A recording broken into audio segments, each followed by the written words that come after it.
بصوا يا جدعان، دوت تاني يوم ومعايا الحاجة. كنت روحت نمت في البيت، ما روحتش المكان بتاع المزرعة، نقدر نقول مزرعة. فمش عارف بقى ايه الدنيا. يا رب الحاجة تكون بخير، لان هي متقفل عليها بالعلب من امبارح. ربنا يستر.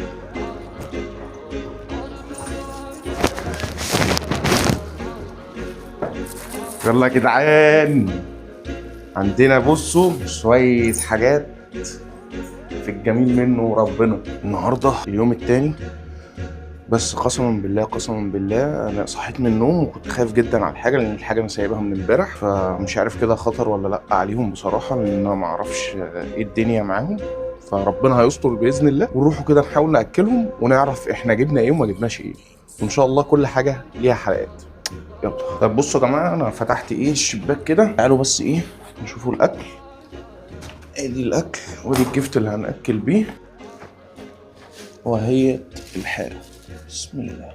جبنا 3 انواع هنشوفوهم دلوقتي، وفي هنا شويه زرع، وفي على الجنب والباقي هنا شويه زرع، وجبت موسز مش فاكر اسمه ايه والله. هعمل لكم حلقه ازاي نكتروا الموس، عشان خاطر ان احنا بس هنستخدموه الفتره الجايه في الانكلوجرات. يعني كل اللي انا هحتاج شويه كوكو بيت، عشان خاطر احط للحاجه كده كوكو بيت، لان في حاجه منهم اتفتحت مني في السكه، والحمد لله ان اللي فيها ما طلعش. يعني ده كده شويه كوكو بيت. انا بتمنى ان انتوا تشوفوني، بس ان شاء الله كده انتوا شايفيني كويس جدا. نلعب الشبشب ده، احنا قاعدين على السجاده. بص يا معلم، انا جبت الحاجه، عايزكم قبل ما نشوفوا اي حاجه نقول ما شاء الله، عشان الحاجه ديت يعني جايه بمجهود كبير. وكده كده الحاجات ديت اللي عايز حاجه من دول يقول لي، اوفر له منهم باذن الله. انا ما عنديش، عشان بس ما حدش يفهم ان انا بقيت عبد الرحمن سويرس او حاجه، لا. انت هتجيلي، هتسيب جزء من الفلوس وهجيب لك. بص يا صديقي، مبدئيا ده اسمه توكاي جيجو، توكاي او بورصه توكاي، بس هو حرام نقوله عليه بورصه، هو بورص او من الوزغيات. دوت توكاي جيجو، ده بيوصل احجام كبيره جدا. هو الوانه دلوقتي مش باينه، وانت محتاج تقرب عليه عشان خاطر تشوف الجمال بتاعه. هو شكله قوي وجميل جدا، وهو ابن كلب شرس جدا. ففي ناس كتير ما رشحتهوليش بسبب الموضوع ده، بس انا حابب يبقى في حاجه شرسه كده نعمله فيها نعمله معاها مغامرات. وجبت، بصوا هنا بقى، نفتح بقى هنا حبايب قلبي الطعميين من جوه، ما شاء الله تبارك الرحمن. فأس بيرد دراجون روعه، وهو فأس يا جماعه، والوانهم ما شاء الله جميله جدا. انزل يا معلم، انزل كمان. عايز بقى المنديل ده هشيله واحط له طبقه واحده. ليه بقى؟ باذن الله ما فيش حاجه هتجري مني، عشان خاطر لما اجي احط له الاكل ما ينزلش تحت المنديل، فيبان يعني. الله، ربنا يستر وما يجري. اهدى وعقل. العمليه مش ناقصه خساير، بس وفي واحد مجنون وفي واحد يعني مش مجنون قوي. طيب انا بالمنظر ده مش عايز ارفعه، عشان بس لو طلع يجري ما يتهبطش في الارض. هنقيله كام دوده صغيره اهو، يعني يا رب ياكل. 1 2 3 4 5، حطيت لهم 6 دودات، على امل ان شاء الله ان هم هياكلوا باذن الله. هياكلوا انا وانا براقب كده، ان شاء الله هيبانوا وهياكلوا. يعني المناديل دي كده بقى شيلها لي على جنب. بسم الله ما شاء الله، بسم الله ما شاء الله. تعالوا شباب، تعالوا.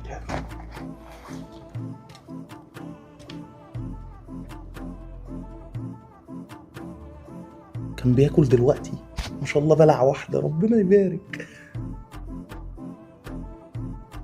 وانت اهو بصوا،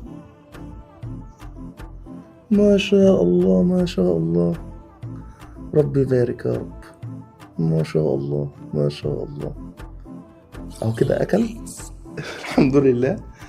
انا كنت خايف منهم شويه، لان هم لسه فأس يعني، لسه طالعين بيبي خالص. طيب تعالوا بقى نرجع تاني يا جماعه. انا مبسوط دلوقتي، اقسم بالله انتم مش عارفين انا حاسس بايه. انا مبسوط جدا. بصوا يا جماعه، الحاجات ديت لسه ما كملتلكمش. في جبنه ليبر جيجو، الليبرد جيجو جميل جدا، لسه هقرا عنه اكتر، بس هو عجبني جدا جدا جدا. والبتاع دوت انا ما كنتش حابب شكله خالص، لان انا كنت بشوف له صور وفيديوهات على الانترنت، بورس بيضحك وبتاع، لكن هو على الحقيقه يا جماعه ما شاء الله لما شفته على الحقيقه اتوهمت. كنت في ايفنت كده اللي هو بتاع جانجل جوي، كان في القاهره، بصيت عليه على الحقيقه من ساعتها وهو معلق في دماغي، وجبت منه. جبت بقى مش عارف الطفرات دي اسمها ايه بصراحه، بس ما شاء الله هم ممكن يكونوا خملالين دلوقتي، لان الجو الصبح الابراج عموما على حد معلوماتي ان هم ليليين.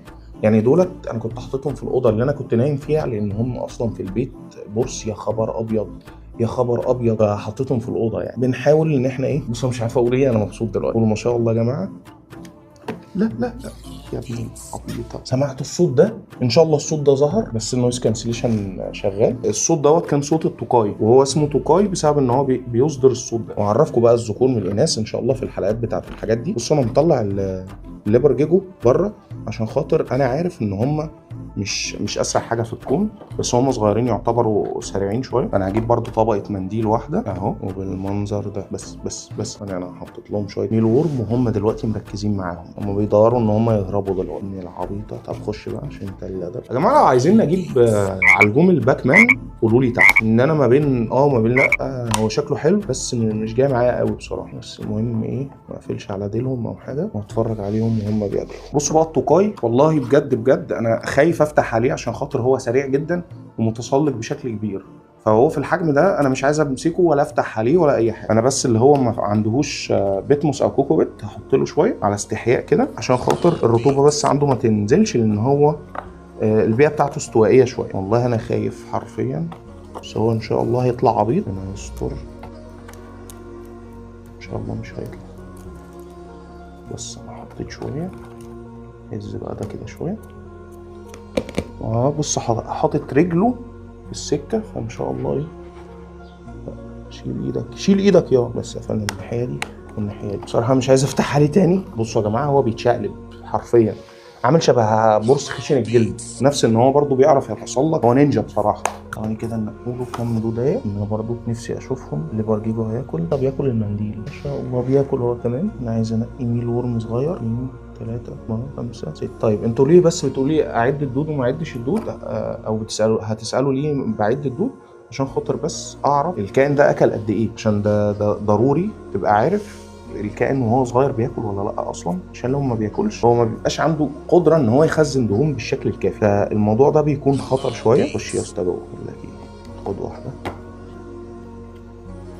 بصوا يا جماعه انا في الاغلب هجيب لهم علب كبيره شويه لغايه لما احجامهم تشد، بعدين هبتدي ان انا اعمل لهم انكلوجراتهم اللي هي الاساسيه اللي هيقعدوا فيها. الله ما شاء الله ما شاء الله. تعالى على اخوه. باذن الله التوكاي يطلعوا ولد وبنت، الباقيين يعني بنسبه كبيره ان شاء الله هيطلعوا ولاد وبنات باذن الله. يعني اتمنى من الله لو طلعوا ولاد بس هتبقى مقلب كبير جدا. ده بقى حركي وعبيط. وبس بقى في الاخر خالص عشان انا بوريكم كل حاجه جبتها. جبت علجوم فريدس، ربنا يستر بقى ان شاء الله، وهظبط له، او ممكن احطه في الانكلوجر اللي معمول دلوقتي. عامه الفريدس في الاغلب هعمل لهم انكلوجر مخصوص ليهم يعني، فسيبوها على الله. وبس يا شباب كده تكون نهايه حلقتنا النهارده. ان شاء الله هعمل لكم طريقه ازاي ان احنا نعمل بيئه مصغره او بيئه بشكل رخيص للكائنات دي كلها، عشان خاطر بس ايه التكلفه العاليه ما تكونش كبيره. انا كتكلفه عاليه وكده ان شاء الله هنظبطوها، بس لما الحاجات دي تشد حيلها شويه، لان انا لو حطيت الحاجات ديت في اللي هي اخر مقاس المفروض تتحط فيه، هنحطها في مكان كبير جدا شبه هتوه، او هي مش هتوه. في حاجات منهم لما بيتحط في اماكن واسعه جدا صعب ان انت تظبط لها الاكل بتاعها. بس هل الموضوع ده بقى ينطبق على الحاجات دي؟ لسه هقرا وهكتشف، لان انا اعتبر اول مره اربي ال3 انواع دول. وفي نهايه الحلقه ما تنسوش ان المحنه ما زالت شغاله، ما تنسوش تدعوا لاخواتكم بالنصر، تدعوا لانفسنا بالرحمه، وما تنساش ان انا هعلمك لغه الطبيعه. ويلا سلام.